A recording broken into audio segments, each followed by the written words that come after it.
Assalamualaikum warahmatullahi wabarakatuh. Bismillahirrahmanirrahim. Tabarakalladzi nazzala al-furqana ala 'abdihi liyakuna lil 'alamin nadhira. Allahumma shalli wa sallim ala sayyidina Muhammad wa ala alihi wa sahbihi wa barik wa sallim asma'in. Amma ba'd. Nah, ketika Nabi menjelaskan asal usul nasabnya bahwa Sayyid Adnan itu ila Ismail, Ismail jelas putra Nabi Ibrahim.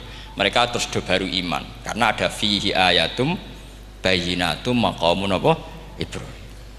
Ya jadi saya kira demikian, nanti kan akhirnya jam pinten teman.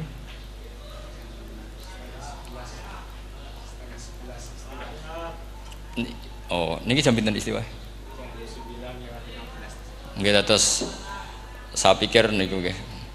Kalau misalnya tadi ada tanya jawab, ya tanya jawab carane ngalim saja kan. Itu lebih realistis. Karena kalau sampean iskal, misalnya saya iskal dengan ini kan malah membingungkan. Kalau kamu terkenal pinter, iskal kita goblok. Nah wis pinter kok iskal gitu. Jadi saya niru ilmunya Abu Nawas. Abu Nawas tidak bisa pidato. Nggak bisa pidato, suatu saat dipaksa pidato sama khalifah itu. Hei para hadirin, kamu pinter apa goblok? Lah mereka pinter, mau ngandani wong pinter, terus pinter kok juga ngandani gitu. Akhirnya hadirin itu kan karena seneng sama Abu Nawas itu seneng. Ya sudah Abu Nawas, kalau gitu kita goblok. Aku mau ngambil wong goblok. Akhirnya terus wassalamualaikum warahmatullahi wabarakatuh. Jadi itu Abu Nawas juga bisa pidato, tapi dia tahu saja caranya menyelesaikan masalah. Jadi itu Abu Nawas. Jadi ya orangnya kacau tapi cerdas itu, makanya jadi guyonan. Sebenarnya Abu Nawas itu figur yang nyata tapi tidak senaif yang diceritakan orang-orang di anekdot itu. Ya beliau itu orang soleh ketika era Harun ar-Rasyid. Tapi ya tadi karena banyak cerita yang macam-macam. Ya, Abu Nawas itu makanya ini cerita anekdot. Jadi riwayatnya nggak jelas tapi lucunya jelas itu. Jadi itu. Dia itu mangkel punya tetangga profesor ahli astronomi. Adiknya itu mau iso omong tok. Abu Nawas mau pinter molak-malik omong kan masyhur itu, dia cerita hari Senin tanggal sekian lihat Abu Nawas di alun-alun mau terbang. Orang lihat semua itu Abu Nawas itu ya sudah di podium ya hanya gitu-gitu dok. Kok nggak mau terbang-terbang? Ya mau itu ya tidak. Wassalamualaikum warahmatullahi wabarakatuh. Yang bilang Abu Nawas terbang siapa? Abu Nawas mau terbang. Yang namanya mau itu ya tidak.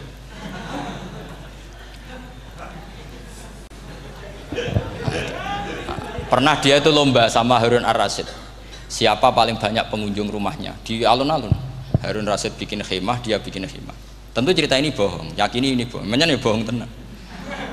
Makanya ini anekdot, hanya guyonan. Harun ar-Rasyid karena dia raja itu ada apel, ada makanan macam-macam. Ya tentu pengunjungnya banyak. Batas akhir itu penilaian jam 12 malam. Abu Nawas tenang, satu pun nggak ada pengunjung, nggak ada makanan, nggak ada apa. Pas jam 12 rumahnya dia, kemahnya dibakar. Orang ke dia semua. Tit menang dia karena jumlahnya, bahkan Harun ar-Rasyid itu datang ke kemahnya dia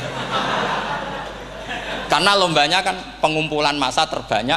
Tit jam 12 Harun ar-Rasyid pikirannya santri ya sugoi jajan mesti teko, pikirannya gitu. Abu Nawas pikirannya beda, jeneng ana kebakaran pasti datang. Wis dihitung biaya khemah sama hadiahnya banyak hadiahnya.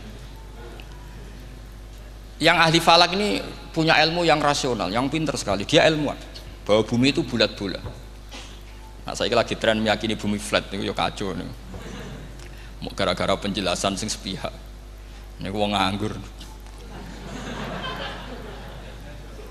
Lah wong ilmuwan kok sentimennya perkara wedi duit. Enggak boleh ilmuwan menyebut sentimen apa? Uang. Akhir bumi itu bulat-bulat. Jadi kalau Anda jalan ke timur terus nanti ke titik yang sama. Abu Nawas paham karena dia memang enggak ahli sains gitu. Suatu saat si profesor ini kemalingan, malingnya melayu ngetan. Terus minta tolong sama Abu Nawas, kejarlah maling itu. Kemana? Ke timur. Dia ngejar ke barat. Ditanya sama profesor, saya udah bilang larinya maling itu ke timur, kalau kejar ke barat nanti ketemu di titik yang sama. Akhirnya profesornya ngerti, oh ngenyek tuh, kira itu. Jadi Nah khawatir saya nanti kalau santri-santri tidak pinter ilmu, terus pilihannya ilmu kayak Abu Nawas, jalan pintas tadi. Karena belajar falak jelimet, belajar faraid apa? Jelimet, ada aul, ada roh, terus semua ada masalah yang ruwet-ruwet terus. Akhirnya mau olah bicara. Ini musibah innalillahi wa inna ilaihi raji'un. Itu tidak boleh. Quran tidak mengajarkan itu. Quran tetap mengajarkan ilmu meskipun ada nilai seninya. Ya tadi nilai seni tadi misalnya Allah mencontohkan daraba wa masalah rajulan fihi syuraka. Terus kedua uniknya Quran itu begini. Setelah dipikir itu nyata-nyata lebih detail. Misalnya begini. Ketika Allah mencontohkan ba'udah itu nyamuk. Itu orang-orang kafir itu bilang gini, "Ya Muhammad, Tuhan Anda kehilangan stok ilmiah.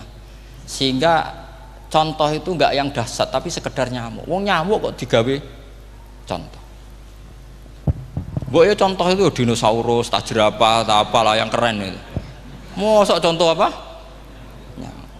Terus Allah menjelaskan innallaha la yastahyi ayyadriba napa masalam ma. Contoh apa saja? Apa saja itu ditafsiri ba'udotan fama faqoha, entah itu nyamuk fama faqoha atau yang di atasnya nyamuk, maksudnya di atasnya itu filkillah atau fisighor atau yang di atas nyamuk yang lebih kecil ketimbang nyamuk. Sekarang saya contohkan kata Rasulullah, contoh yang kecil saja, nggak usah bikin nyawa, nggak usah, itu terlalu mustahil. Seorang pemahat patung, terus kamu pesen, "Pak, aku gaekno patung gajah." Mesti muni sanggup. Tak muni, "Pak, gaekno patung gajah, ukurannya ya semestinya gajah." Oke. Tapi "Pak, aku gaekno patung nyamuk, ukurannya ya sak nyamuk." Kira-kira sanggup apa enggak? Artinya ketika Allah gawe nyamuk itu lebih sulit ketimbang gawe gajah apa lebih mudah? Lebih sulit. Karena nyamuk yang sudah kecil, dia punya alat kelamin terus seberapa juga.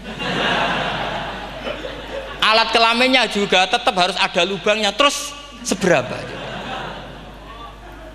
Temen saya malah ada yang cangkem elek bilang gini, lalu ya punya kumannya seberapa? Nah ini pentingnya ngaji akal. Kamu jangan hanya bilang, "Wow dinosaurus, jerapah." Seru nyamuk.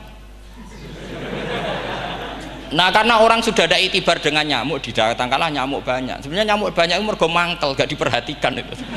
Makanya terus. Lah ini saya tahadus binemat, istri saya itu sering protes. Istri saya kalau manggil saya Gus karena orang Jawa Timur. Itu sama-sama jagongan itu, saya itu tidak pati sering digigit. Namun ya digigit tidak sesering sampean, itu jelas. Terus saya tanya, "Gus punya doa apa, kenapa tidak pati begitu digigit nyamuk?" Saya bilang, "Karena saya sudah tahu hikmahnya nyamuk. Jadi harusnya dia sudah tidak nyerang saya," kata saya itu. Makanya ini ijazah, agak mandi salah sampean gitu. Karena tadi logika yang terbangun gitu. Kalau Allah bikin gajah, melubangi belalai gajah itu masih masuk akal. Bahkan saat kita bikin patung masih bisa. Tapi kata tadi nyamuk itu sudah kecil, harus punya usus, harus punya alat kelamin, harus punya telur. Telurnya juga detail lagi. Ini disebut innallaha la yastahyi ayyadriba mathalam ba'udah. Sehingga ba'udah di mata ahli tafsir, di mata ulama ini contoh yang luar biasa. Tapi di mata orang-orang yang nggak seneng mikir, kok terima nyamuk itu. Makanya saya minta kangkang di sini bisa makan itu harus syukur. Makan itu luar biasa. Saya itu sering nyontohkan di Jogja. Saya punya teman sakit. Kalau nggak ada obat dari Belanda itu mati. Kalau ini nggak dapat obat bagus dari Belanda atau dari Jerman itu meninggal. Berapa bulan lagi matinya? 3 bulan. Kalau nggak sampai dapat obat mati 3 bulan. Oh masih mandi obat yang di Jogja. Apa itu makan atau minum? Kalau orang nggak minum nggak sampai 3 bulan sudah mati. Boy orang itu mikir seperti itu. Tapi kita ini kalau obat dari Jerman, dari Belanda itu hebat. Kalau enggak kita mati sebulan lagi, 3 bulan lagi. Allah bikin obat pada kita tiap hari, yaitu kita bisa makan, bisa minum. Itu kalau sekali nggak makan 5 hari bisa mati sama. Tapi kita karena ngakan tuh hal yang biasa, nak duit iso utang terus dianggap biasa. Ini kalau ulama masalah besar. Punya otak seburuk itu tuh masalah besar bagi ulama. Sehingga Allah tidak malu ketika ngendikan kulu wasrobu, tidak malu karena makan ini urgen, sangat penting. Dan Allah tidak malu meskipun Quran itu temanya kelas tinggi, biasa Allah mengatakan jong kowe iku kulu min thayyibati ma razaqnakum, kamu makanlah. Karena minum obat itu kebutuhan kita ketika sakit. Tapi kalau makan adalah kebutuhan kita sihatan wa sukman, saat sakit maupun saat sehat. Nah, kalau Anda dengan kualitas ini, ketika Allah membicarakan makanan itu Anda akan respect sama Allah karena memang ini urgen betul. Tapi kalau Anda cara berpikir gini, hanya cari horo ibal ilmu yang aneh, yang seru, kamu baca ayat itu akan menjadi biasa-biasa saja. Dan itu masalah bagi mahabbah Anda pada Al-Quranul Karim.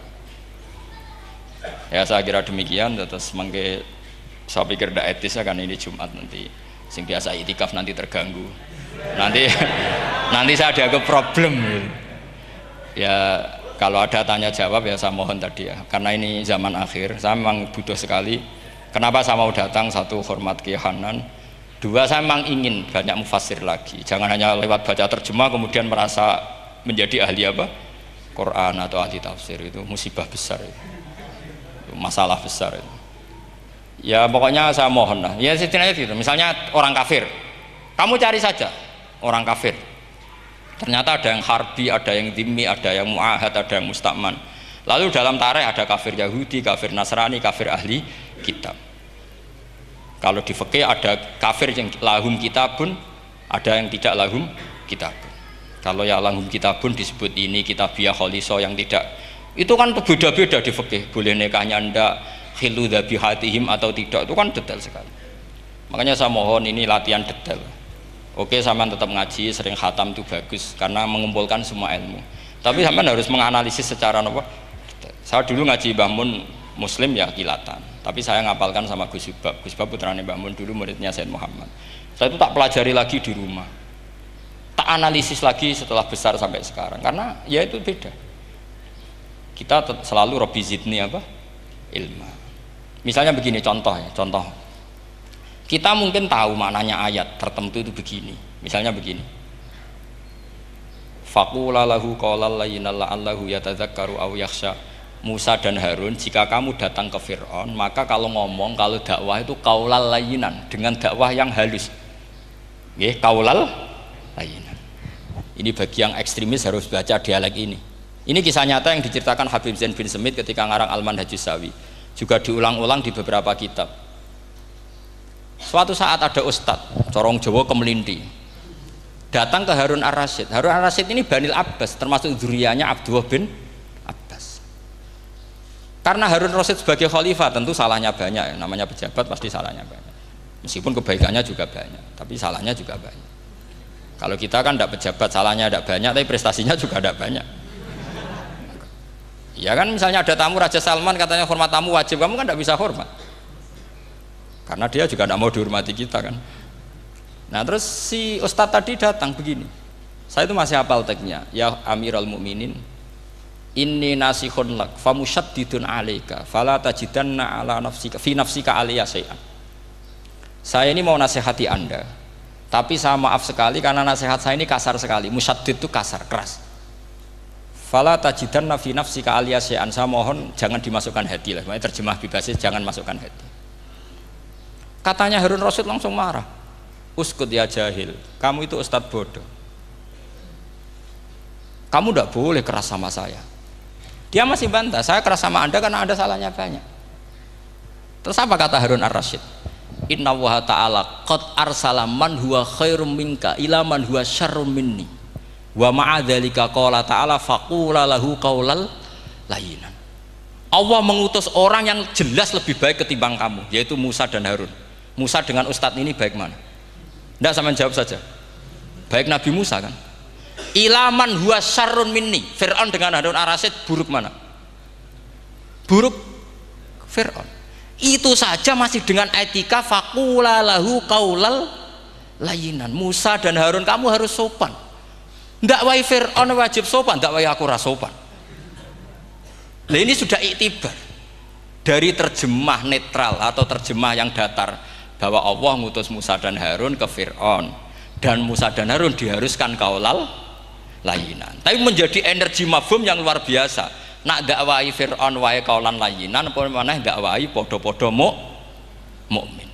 Makanya kata Harun Rasyid, uskut ya jahil. Inna wa ta'ala qad arsala man huwa khairum minka ila man huwa syarrun minni. Wa ma'adzalika qala ta'ala faqula lahu qaulal layyin.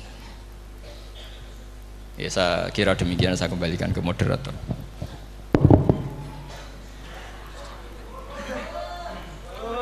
Ya, setengah jam Jumat. Ini nanti Jumat setengah jam apa nih pun mepet. Alhamdulillah penyampaian materi dari beliau telah selesai, sangat menarik, gamblang dan sangat jelas sekali, sehingga mungkin tidak butuh untuk kesimpulan dari moderator. Jadi dialog ada waktu 30 menit. 30 menit kami buka 2 pertanyaan dulu mungkin. Yang dari depan ada mic, monggo diparing nih. Niki Bapak Majroh nih. Satu orang satu pertanyaan Pak nggih.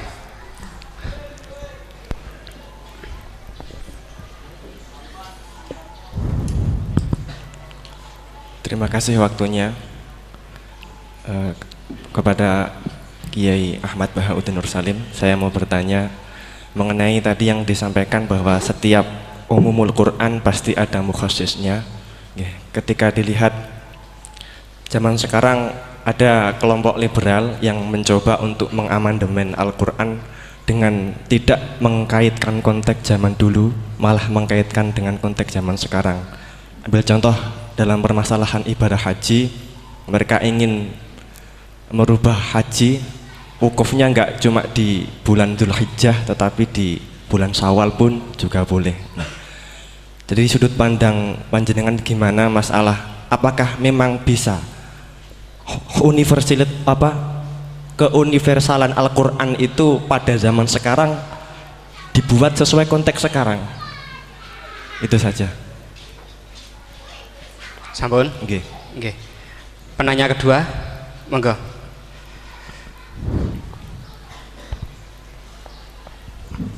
Assalamualaikum warahmatullahi wabarakatuh. Waalaikumsalam. Dumateng Yai, ini ada pertanyaan tentang penafsiran Al-Quran berdasarkan ilmu sains. Untuk abad sekarang kita mengenal teori ledakan besar yang sudah sangat populer. Namun walau demikian ilmu ini masih dalam bentuk dzon yang wakilnya hakikatnya kita belum tahu dan belum yakin secara pasti.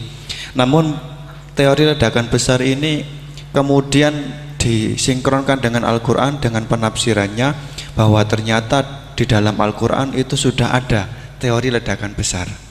Pertanyaan saya begini, menimbang ilmu teori ledakan besar ini adalah ilmu dzon, ini masih memungkinkan ilmu ini salah, sehingganya penafsiran terhadap Al-Quran ini menimbulkan kekhawatiran, yakni kalau ilmu ini sebenarnya salah kemudian disinkronkan dengan Al-Quran, nanti ada penyalahan dalam penafsiran. Namun sisi lain terdapat kebaikan, yakni ada banyak orang bicara bahwa Al-Quran turun sekian ratus tahun lalu ternyata di dalamnya memuat teori ledakan besar yang baru muncul abad modern ini. Dari penjelasan ini pripun monggo Yai tentang penafsiran berdasarkan ilmu yang masih dzon yang belum hakikatan seperti ini, monggo. Oke, sama namanya. Oh, nggih. Sing pertama Pak Ulil, yang kedua Pak Anwar. Itu sudah sama-sama keren Pak ya. Nggih. Pak apa siswa? Pak Ulil apa Ulin? Ulil. Pak Ulil. Ulil apa? Ulil Absor. Sudah Ulil Absor sudah bener ya. Itu namanya sudah benar. Nggih. Yang kedua Anwar ya? Kedua Pak Anwar. Enggak, sudah gitu dulu. Cekap dua dulu. Sing pertama mungkin nek jenengan niki pertanyaan yang pertama, apakah keumuman Al-Quran bisa ditaksis sesuai konteks sekarang? Konteks sekarang kekinian niki. Niku pertanyaan yang pertama. Pertanyaan yang kedua, kejadian sains yang sesuai dengan sains, ilmu sains niku apa bisa juga dibenarkan ditafsirkan ke Al-Quran, mengingat ilmuwan-ilmuwan sains sekarang mengatakan bahwa Al-Quran itu banyak yang sesuai dengan sains akhir-akhir ini. Nah, seperti ledakan besar, niku kalau diarahkan ke Al-Quran, apa memang sains itu sebenar-benarnya persis dengan Al-Quran atau masih ada kemungkinan nggak sama? Hafal Quran? Buatan apa belum? Tapi hafal juz 30. Nggak betul. Enggak. Ya. Ini rileks saja ya. Memang saya ulang lagi. Memang syaratnya itu hafal Quran tadi. Enggak, karena begini, saya berkali-kali berdebat sama orang-orang liberal. Sekarang saya tanya, mereka kan senang sekali ya mengutip ayat la ikraha fiddin, bahwa dalam agama itu tidak perlu pemaksaan.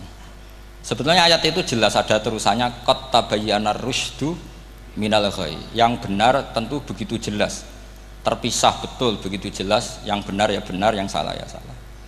Sehingga kita tidak perlu memaksa orang, misalnya 2 ditambah 2 itu 4, terus kamu paksa, kalau nggak mengatakan 4 tak penjara, itu tidak perlu. Kalau orang waras pasti bilang 2 tambah 2 4, 1 tambah 1 2. Kebenaran la ilaha illallah itu seperti itu, kebenaran yang begitu nyata sehingga tidak butuh dipaksa. Jadi sebetulnya la ikraha fiddin itu konteksnya, karena kebenaran benar-benar sudah punya eksistensi yang nyata, untuk diakui itu tidak butuh pemaksaan. Orang seluruh Indonesia kan bilang 1 tambah 1 itu 2, nggak usah diintimidasi nanti ditangkap Pak Gatot gitu. Ya tidak perlu. Makanya terusannya aja lah, repotnya sekarang santri-santri kalau pidato khitobiah di pondok-pondok ya diputus kayak orang liberal, la ikraha fiddin. Itu belum wakaf, masih qad tabayyana rusydu minal ghayy. Paham yang saya maksud ya? Sehingga kadang Nabi itu ngendikan secara ekstrim. Misalnya mangqala la ilaha illallah dakhalal jannah. Siapa yang meyakini la ilaha illallah nanti pasti masuk surga. Entah kapan pasti masuk surga. Kalau belum ya antri masih, tapi pasti lah. Terus Nabi sempat ngendikan, itu hadis sahih, wa in zana wa in saraka, meskipun pernah punya masa lalu, zana itu fi'il madhi, pernah punya masa lalu, pernah zina, pernah maling. Itu sampai 3 kali sahabat protes. Tapi saya berkali-kali ngomong di ngaji di Jogja, di Bojonegoro, di rumah ngomong, kebenaran yang absolut, kebenaran yang hakiki tidak bisa terganggu oleh perilaku sosial. Bukan masalah seakan-akan hadis ini membolehkan zina, itu tidak mungkin. Inna wa la ya'muru bil fahsya, Allah tidak akan nyuruh hal yang buruk. Tapi saya beri satu logika, satu analogi. Kalau rektor Al-Azhar kamu tanya 1 tambah 1 berapa Pak Rektor, pasti bilang 2. Kamu tanya Amrozi ya bilang 2. Kamu tanya Pak Ahok ya bilang 2. Kamu tanya Anies Baswedan ya bilang 2. Tanya Pak Nusron dia jawab 2. Sama, semuanya jawab 2. Karena kebenaran hakiki pasti absolut. Sekarang misalnya gini, ada ronte dari dulu Doli misalnya, kamu tanya Mbak 1 tambah 1 itu berapa, pasti bilang 2. Jangan kamu mentang-mentang imam masjid, saya tak jawab 3, saya kan imam masjid, masa sama dengan lonte? Tidak bisa, kebenaran absolut itu pasti sama. Mbok rektor Al-Azhar sama siapapun ya jawabnya sama. Paham yang saya maksud? Sebab itu kadang Nabi ngendikan wa in itu la ilaha illallah itu kebenaran absolut, lebih absolut ketimbang 1 ditambah 1 2. Sehingga kebenaran absolut la ilaha illallah itu nggak bisa terganggu oleh apapun. Paham ya maksud? Nah itu maksud qad tabayyana rusydu minal ghayy. Kita tanya rival politik, Pak Jokowi kamu tanya 1 tambah 1 ya 2, Pak Prabowo ya bilang 2. Bukan karena rival politik. Tadi Pak Jokowi jawab berapa? 2. Ya udahlah 4. Tidak ada seperti itu. Nah, itu disebut qad tabayyana rusydu.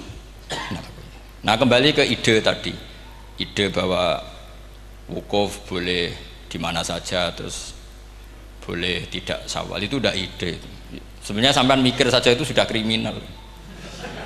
Berarti sampean ngapalkan pikiran salah ya. Karena kalau kita diskusikan itu lucu sekali, karena ya itu sudah begini loh kaidah khilaf itu, saya kasih tahu. Walaysa kullu khilafin jaa mu'tabara illa khilafal ladzi khadzum minan nadhari. Tidak semua khilaf itu dianggap satu khilaf, satu perbedaan pendapat kalau kualitasnya nggak sama-sama mutu. Kalau yang satu nggak mutu itu nggak dianggap khilaf, nggak level. Itu tadi misalnya Imam Ghazali ngendikan begini, qala al-Ghazali gini-gini. Pasti saingannya ya qala Nawawi atau qala Al-Qurtubi atau qala siapalah. Jangan qala al-Ghazali terus kamu saingi. Menurut Ustadz dari Solo, dari Jogja, wah ya udah level masa Imam Ghazali disaingi.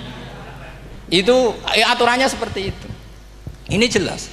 Rasulullah sendiri yang ngendikan al-hajju arafah, bahwa syarat sahnya haji adalah wukuf, dan Nabi menyebut arafah. Tentu kita tidak pernah memperbandingkan apa yang disabdakan Nabi dengan yang jadi pikiran mereka itu. Kalau mereka alasannya karena orang bergumul di situ, di Mina, di Arafah, gara-gara waktunya sama, titiknya sama, terus terjadi kematian gini. Apa yang nggak wukuf di Arafah itu hidup semua. Itu kan kayak dalilnya orang rokok mari cepat mati. Oh, sing ra rokok ya mati.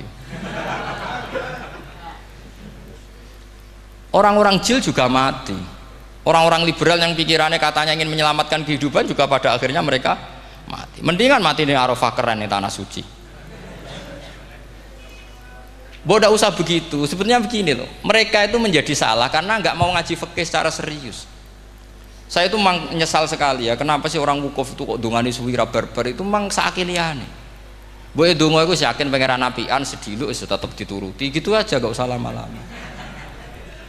Ya kata hikam kan gitu, ngelingno pangeran udah suwi-suwi, sing perlu dielingno sing iso lali, pangeran iso lali kok amen mbok elingno wae kan gitu cara madzhab hikam. Makanya kata madzhab hikam kan gitu, wa inna ma yunabbahu man yajuzu alaihil ikhfal, yang boleh diingatkan yang mungkin lupa. Tapi kalau masih ingat ya sudah tidak usah diingatkan lagi. Doa itu sekali saja. Saya ini termasuk korban kitab hikam. Loh, saya itu berkali-kali ke Mekah. Itu saya kalau dongo itu pertama di Multazam berdoa. Itu saya sebagai santri, ya pas di Multazam ingin berdoa lagi. Tapi mesti spontan itu ingat hikam. Yang boleh diingatkan, yang mungkin lupa. Akhirnya bilang, ya sudah tadi Gusti, ya gitu dong.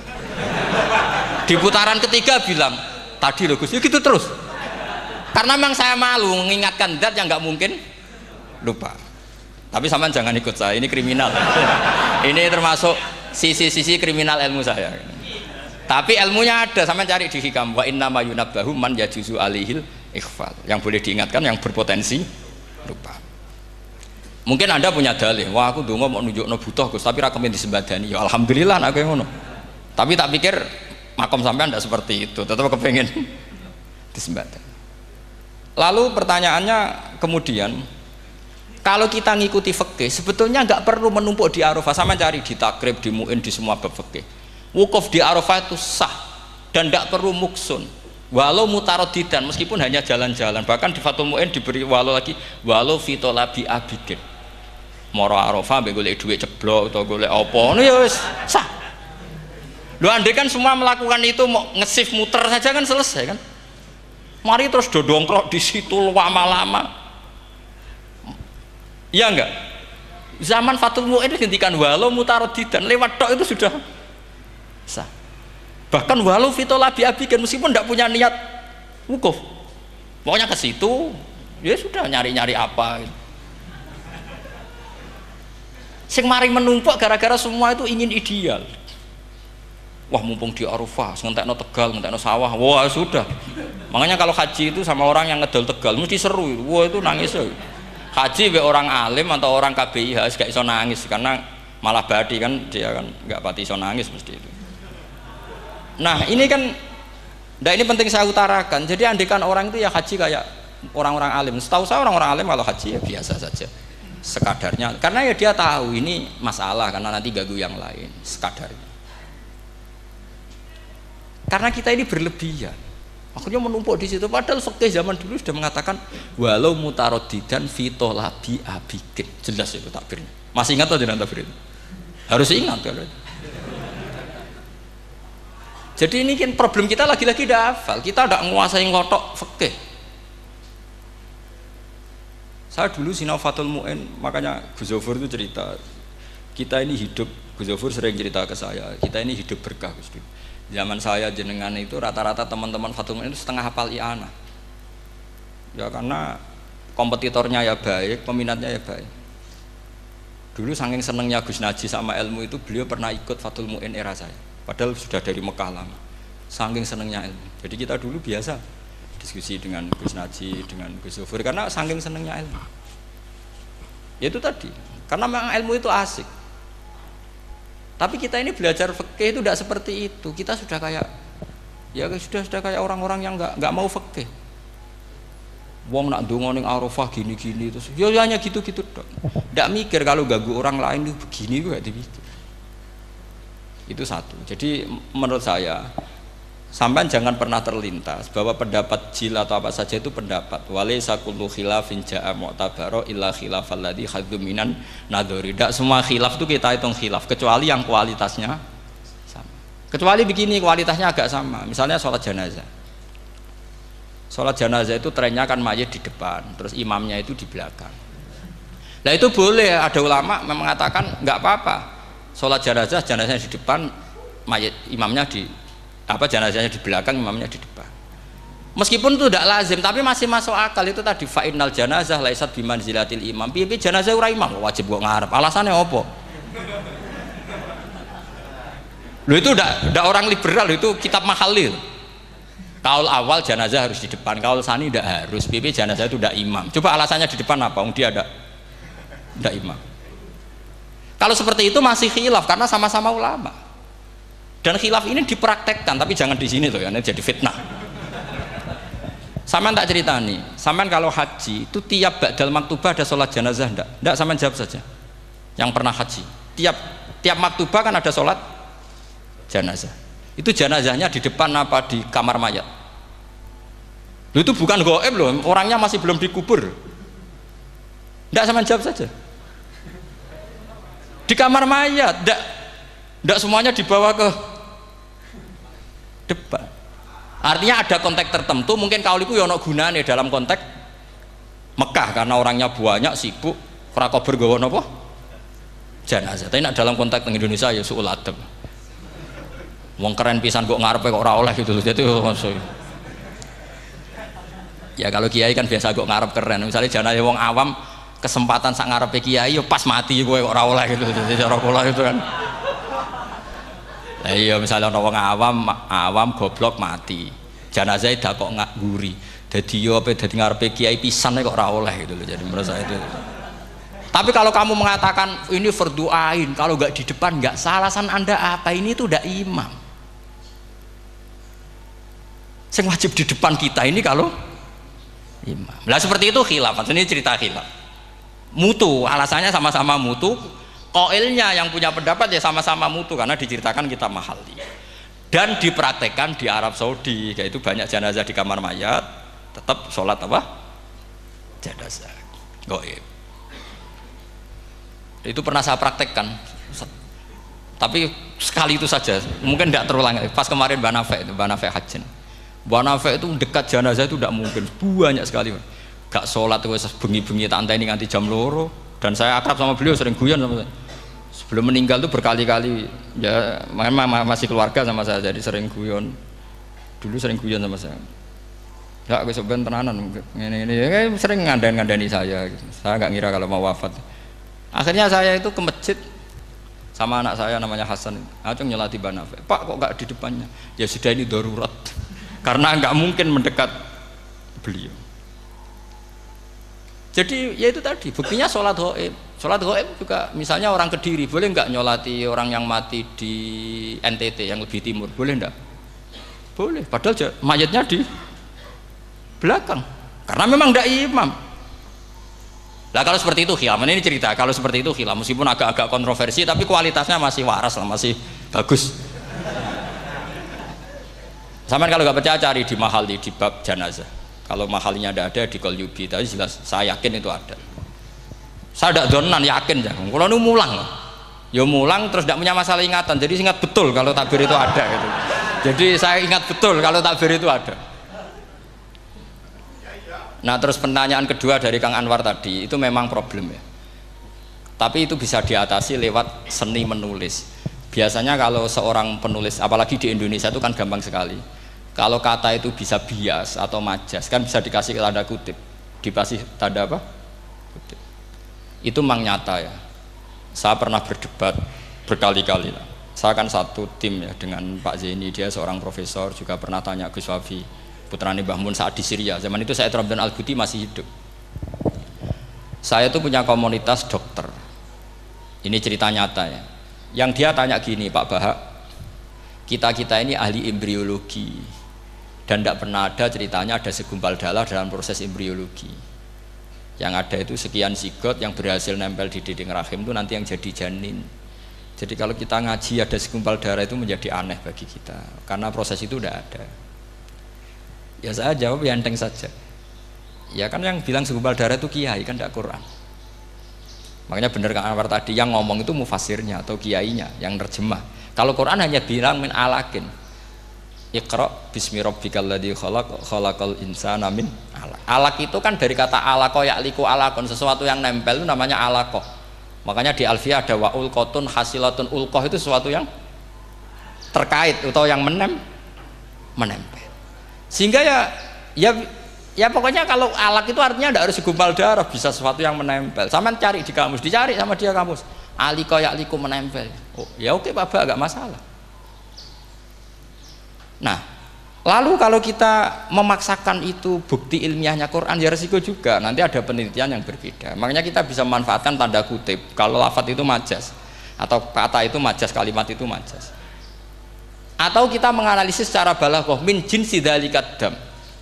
Misalnya begini, saya kalau sedang benci Anda, saya akan bilang kamu itu membawa WC. Wong tak melete gawa WC ngalor ngidul, karena di perut kita memang ada kotoran. Berarti kita ini WC yang melaku ngalor ngidul. Oke, itu saat kita benci manusia. Coba sampean lihat di kitab tasawuf. Faqih fatatakabbar wa anta kanafun minal aknam, kan disebut kamu kok sombong kowe iku WC melaku. Tapi nanti kalau kamu ngaji di alam rohani, kamu disebut laqad khalaqnal insana fi ahsani taqwim.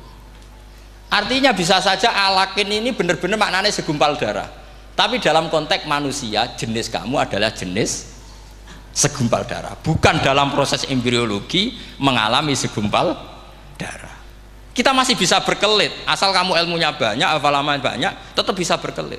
Problemnya kadang kita tidak punya ilmu. Loh ya, ini kisah nyata ya. Jadi kemarin entah tanggal berapa saya lupa, itu kan Kemenak datang ke Yai, ke Mbah Mun, ke Gus Zofur.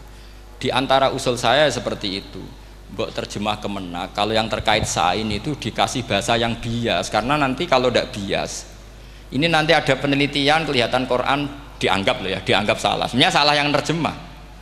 Atau kita yakin sesuai ilmiah, ternyata suatu saat ada penemuan yang berbeda. Kita bisa manfaatkan tadi seni menulis tadi, misalnya tanda kutip atau dipakai kata bias.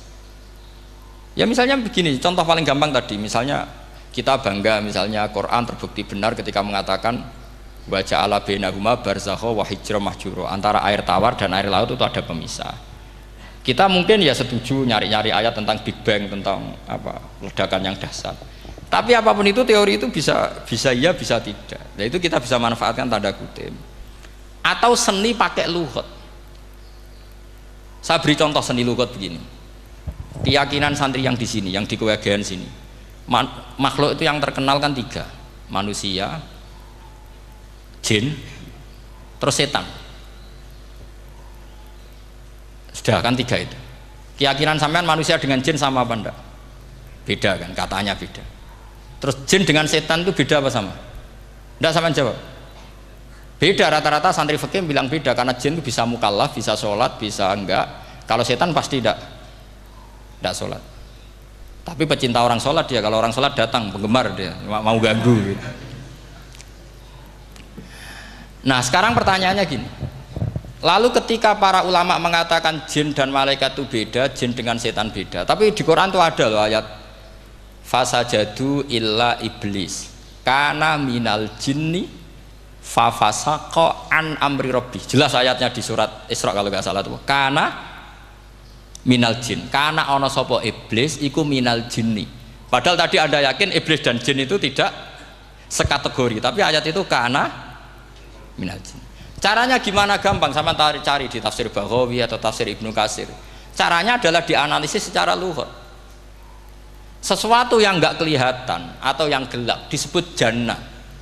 Misalnya malam, kata Quran apa? Falamma janna alaihi lailu ra'a kaukaba. Karena malam itu gelap disebut jannah. Orang yang gila karena masturul akli disebut majnun. Karena madatul kalimah sama-sama jin nun nun. Madatul kalimah kan sama kan? Jim nun musyaddad berarti jim nun nun. Saya ulang lagi ya. Kalau malam disebut falam majana alaihi lailu. Kalau orang masturul akli disebut majnun. Orang dalam kandungan disebut janin. Kullu dzalika yusamma bidzalik li'annahu mastur. Semua dinamakan itu karena mastur tidak kelihatan. Nah, sekarang sampai tak tanya, iblis itu kelihatan apa enggak? Enggak. Berarti kalau kana ana sapa iblis minal jinni setengah barang sing ora ketok. Kecumanane minal jinni kelompok jin. Nanti kamu masalah dengan kiai Anda meyakini, "Lho jin kok iblis?" Beda. Jin iku iso ngaji. Ya gampang saja, kalau jin yang sakolen ya jin yang bisa Islam bisa kafir. Tapi kalau kata jin yang dalam ilah iblis, karena minal jinni minal masturin. Faham yang saya maksud? Tetap bisa ada solusinya. Makanya ngaji itu jangan hanya Ibnu Katsir. Ibnu Katsir itu beliau hanya menjawab lewat riwayat. Beliau jarang bermain di lafadz. Tapi kalau sampean ngaji kayak tafsir Baghawi, kayak tafsir apa itu, subhanallah, ya Baghawi terus Bedawi, itu nganalisnya sering pakai lafadz dan itu menjadi mudah. Misalnya lagi begini, sholat kita ini ya sholat yang muftatahatun bitakbir, muftatamatun bitaslim. Tapi kita secara lughat jelas as-sholat lughatan ad-du'a.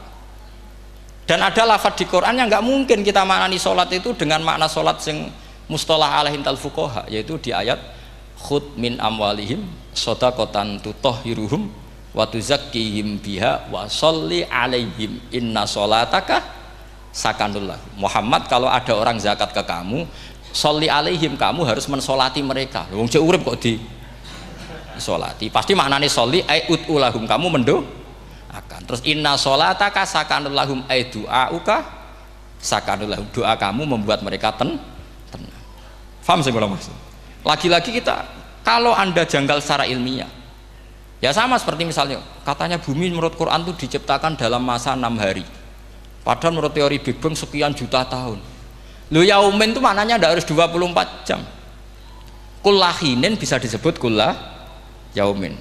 Buktinya ayat yas'aluhu man fis samawati wal ard kulla yaumin huwa fi sa'an. Apa Allah memutus sesuatu nunggu 24 jam? Kullahinin wa kulla waqtin huwa fi sa'an. Makanya di terjemahan UII termasuk saya usul visitati ayam itu dalam 6 masa. Karena kalau orang bilang hari, asumsinya itu 24 jam kali 6. Itu masih bisa, masih meskipun mungkin seperti itu, tapi ya mungkin tidak. Tapi kita masih bisa bermain kata gini, ku dinetralisir. Yaum maknanya khin. Napa maknanya napa? Khin. Kayak di apa? Yas'aluhu man fis samawati wal ardi kulla yaumin huwa fisa. Kayak di ayat lagi, limanil mulkul yaum. Allah tanya itu ketika di akhirat apa di dunia? Tidak, sama jawab. Di akhirat. Ketika nanti di akhirat Allah tanya, liman iku kedue sopo al mulku te kerajaan al yauma. Limanil mulkul yaum lillahil wahidil. Fa inna fil akhirah laisa hunaka yaumun wala hunaka sa'a wala hunaka misalnya arbaun wa isyruna sa'. Di akhirat tidak ada 24 jam. Istilahnya Allah ya limanil mulkul yaum. Paham sih kalau maksud? Jadi lagi-lagi syaratnya hafal tadi. Nah, jadi artinya lafadz yaum dipakai di Quran berapa kali? Konteksnya apa saja? Ya saya kira demikian. Mungkin kita anggap cekap ya, karena tadi apa? Ini Jumatan terus tak pikir tanya itu ya saya yang tanya itu karena itu tadi. Ya nggak apa-apa kalau masih ada yang tanya, tapi saya pikir ya itu tadilah yang saya utarakan, saya kira cukup. Kalau ingin alim memang syaratnya harus hafal banyak terus. Ya kalau ndak ya itu tadi harus orang sudah ndak ada semua terus tinggal kita yang hidup itu pasti kita alim sendiri itu. Ya pilihannya hanya itu. Tapi kalau ingin kompetisi masih gampang lah. Di Kediri banyak orang alim, di Rembang banyak. Kan bisa cara Imam Bukhari al-luqi wal mu'asyarah, bisa sering ketemu lewat ngaji kilatan atau ngaji. Karena kiai banyak. Ada yang kiai fanatik khatam, kilatan. Di sarang ya banyak kados Gus Said itu ngaji kudu khatam. Khatam itu barokah. Kan pernah mendengar sekian. Ada kiai yang senengannya yang penting faham. Ada kiai yang kebetulan nasibnya baik ya faham ya khatam. Itu Ada santri macam-macam, sementing khatam, ono sing penting paham, ono sing penting ya penting untuk barokah. Repot asane. Repot wis. Tapi yang penting itu saya mohon lah. Kalau orang lain tahu Quran lewat terjemah, kita kalau bisa jangan. Kita ini ngaji Jalalain, ngaji tafsir Sawi, ngaji macam-macam. Saya itu kalau sinau tafsir itu tak ulang-ulang. Saya itu sampai lupa khatam Jalalain berapa kali itu sampai lupa. Karena itu tadi, setiap saya baca pasti nanti analisisnya beda. Tadi misalnya u'budu rabbakum. Kalau dalam konteks orang kafir jelas wahidu rabbakum karena mereka masih melakukan isyrak. Tapi kalau orang Islam dibilang cong kamu ibadah, dawimu alal ibadah karena sudah Islam. Itu Imam Suyuti tidak konsisten. Enggak konsistennya karena beliau orang alim. Ya Yuhannas kadang ditafsiri ahla Makkah. Memang saat itu konteksnya Makkah. Tapi dalam konteks Islam tentu wama arsalnaka illa kafatal lidasi basyira wa nadhira. Itu kan ulama. Kalau ingat asbabun nuzul ya Yuhannas jelas ahla Makkah. Tapi kalau ingat umumul Quran nas ya kullan nas, bukan harus ahla apa? Makkah. Makanya ada fi tafsirin qala ahla Makkah. Wa fi tafsirin akhar dia bilang ayan nas. Ini yang mengulang-ulang akan paham karena konteksnya apa? Beda.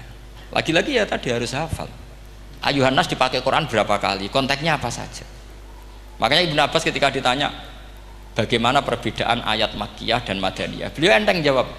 Biasanya kalau surat Makkiyah dimulai ya ayuhan nas karena mereka zaman itu masih kafir belum berstatus mukmin. Kalau di Madinah rata-rata khitab sudah ya ayyuhalladzina amanu karena di Madinah mayoritas sudah mukmin. Tetap memanfaatkan proses dialek dan itu mudah. Memang kalau kita neliti terus mudah. Maknanya mudah itu tidak sulit. Ya memang Nabi begitu. Loh sampean kalau hafal hadis nanti akan ngomong seperti saya. Loh itu otomatis. Mestinya begini, Nabi itu ditanya, "Ya Rasulullah, dulani ala amalin gini-gini terus terakhir dia ya yudkhilunil jannah yang bisa masukkan saya ke surga." Nabi jawabnya itu, "Inna dzalika yasir." Itu gampang. Tapi terusannya yang enggak nguati alaman yassarahu wa. Oh itu gampang dong bagi wong sing digampangno pangeran. Orang kata Nabi, wah ini sulit, enggak semua orang masuk surga. Nabi jawabnya, "Inna dzalika yasir." Itu gampang. Tapi terusannya alaman yassarahu wa. Ya mengen Quran adatnya ya gitu. Inna dzalika ala wahi yasir. Ya itu gampang. Bukan berarti kita nyepelekno ndak, memang ya itu tadi. Sesuatu sulit itu kalau kita tidak tahu rumusnya, sebenarnya kita tahu, cuma tidak mau. Sampean tahu kalau rumusnya ingin alim tafsir harus hafal Quran, hafal hadis, pernah ngaji etkon, ngaji ini, tahu, tapi kan nggak mau. Akhirnya mau takut tok, carane ngalim piye Gus? Aslinya ngerti, nak carane iku ngerti. Geleme sing raga. Nah itu kan gitu. Ini kebetulan kenyek kan ngomong fakta on biasa mawon, betul kenyek. Ya seperti kamu mau ke Jakarta kan jauh, tapi tetap gampang. Caranya beli tiket gini-gini ya kan gampang. Ya kalau ingin alim tafsir satu hafal Quran, dua minimal setengah hafal Jalalain. Nanti kalau Jalalain janggal, kamu ngaji Sawi karena banyak juga Jalalain yang diprotes sama Imam Sawi, dikritik. Itu kan wajar ya, sarah itu hanya membenarkan yang di matan ada masalah. Takrib kurang barokah, ya ada beberapa yang dibenarkan sarah. Kayak takrib ngendikan mabit bimina sunat apa wajib. Kalau di kitab Fathul Qorib sunat, di sarah dibenarkan, kalau yang benar itu wajib. Takrib bilang sholat jamaah itu sunat muakkadah, di sarah dibenarkan itu fardu kifayah. Ya sama di Jalalain kadang ada masalah seperti itu. Imam Suyuti meyakini satu hal, sama sarah dibenarkan. Makanya ya Jalalain ya Sawi. Nanti setelah itu khatam semua, belajar tafsir Baghawi. Nanti kan alim sendiri. Apalagi di desa kamu tidak ada orang alim, wah hebat. Kak, kamu jangan hidup di sarang, di Lirboyo, di daerah-daerah, jangan hidup di Kuwagen, nyari daerah yang aman, aman dari kontrol maksudnya. Tapi yang jelas itu jawab dulu mudah. Kalau kamu menjawab sulit, kualat neraka sama. Lihat bagaimanapun Quran disifati Allah walaqad yassarnal Qur'ana lidzikri fahal mim mudzakir. Makanya saya tadi ngomong, kalau Anda hafal seperti saya, pasti cara ngomong kayak saya. Kita mau ngomong Quran sulit tidak mungkin. Kita ini ingat kalau Allah mensifati Quran walaqad yassarnal Qur'ana. Fakaifa wasafahu wa bil yusri wa anta taqulu bil usri. Bagaimana Allah mengatakan yusrun kemudian Anda mengatakan usr. Neraka sama bantah pangeran. Atau gini, kalau terpaksa muni sulit Gus. tapi sementara ini pokoknya tambahi gitu. Lah nanti ya masih sulit, tapi ya bisa saja tidak sulit. Karena tadi bukti kalau Quran mudah, orang kafir ketika dibacakan yang nangis banyak. Raja Najasyi sebelum Islam dibacakan surat oleh Ja'far bin Abi Thalib nangis.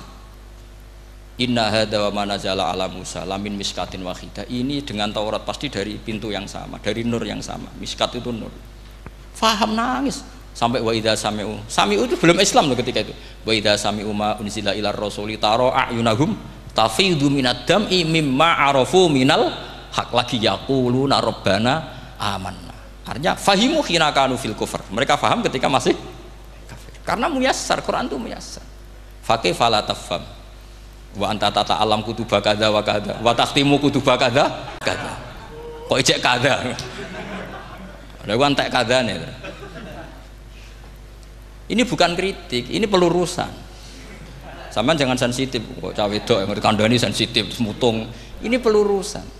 Jelas Quran disifati walaqad yassarnal qur'ana lidzikri fahal mim muddakir. Dan itu nyata, saya ulang lagi itu nyata.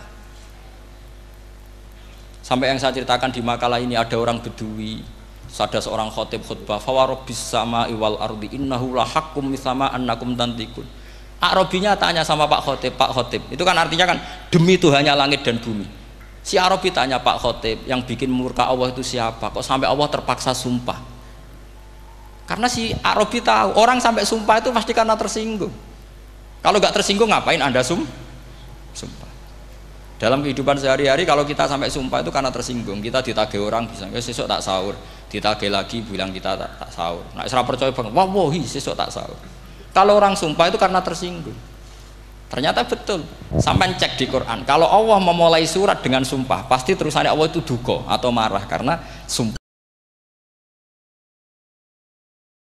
itu untuk yang tersinggung. Makanya di Balaghah diterangkan kalau kaidah normal, kondisi normal kamu harus bilang Zaidun qaimun. Kalau mukhatab ada indikasi tidak percaya, kamu bilang inna Zaidan qaimun. Kalau selalu kelihatan tidak percaya, kamu harus bilang wallahi inna Zaidan laqaimun. Ya enggak di ilmu Balaghah. Lah iya itu kan Arabi saja paham. Kamu yang ngaji Jahrul Makno tidak paham kan aneh. Makanya itu penting gitu. Lagi-lagi walaqad yassarnal qur'ana lidzikri fahal mim muddakir. Ya doa ini bagian ustadz yang pun khusyuk niki kan donga ning kersane niki. Ampun kula lagi.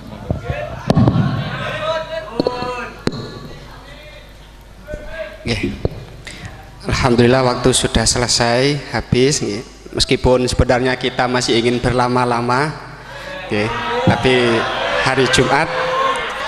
Namun dari moderator mungkin kalau nggak menyimpulkan kurang pantas nih. Hanya satu kesimpulan, kita ingin seperti beliau, syaratnya harus banyak hafal. Ya, namun ini kemauan. Okay. Niki sebelum kami tutup, mungkin kata penutup terakhir saking Yai, terus mungkin ditutup doa kali pengasuh. Okay. Penutup terakhir mohon. Kesimpulan Anda sudah benar.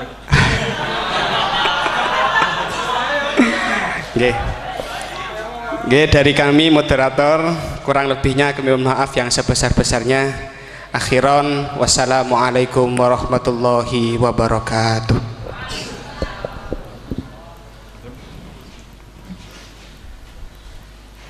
Dumateng panjenenganipun Kiai Haji Ahmad Bahauddin Nur Salim dan Ustadz Muhammad Khairul Anam kami haturkan terima kasih.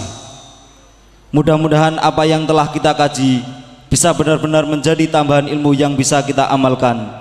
Amin amin ya rabbal alamin. Hadirin wal hadirat yang dimuliakan oleh Allah, puncak acara yang terakhir yakni pembacaan doa yang akan dipimpin oleh panjenenganipun Romo Kiai Haji Abdul Hanan Maksum. Dumateng panjenenganipun Romo Kiai Haji Abdul Hanan Maksum wekdal saha panggenan kaula semanggaaken.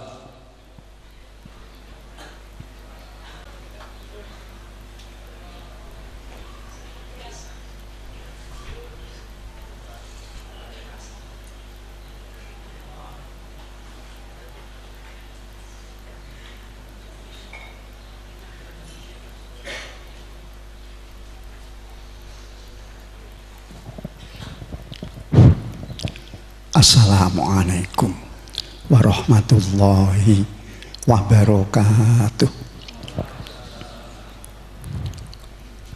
Tolabal ridho illahi lahul fatihah. A'udzu billahi minasyaitonir. Bismillahirrahmanirrahim. Alhamdulillahi rabbil alamin. Arrahmanir rahim. Maliki. Iyyaka na'budu wa iyyaka nasta'in. Ihdinas siratal mustaqim.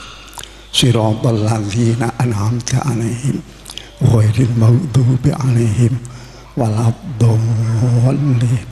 Amin. Alhamdulillahirabbil alamin. Allahumma shalli ala sayyidina Muhammad wa sallim.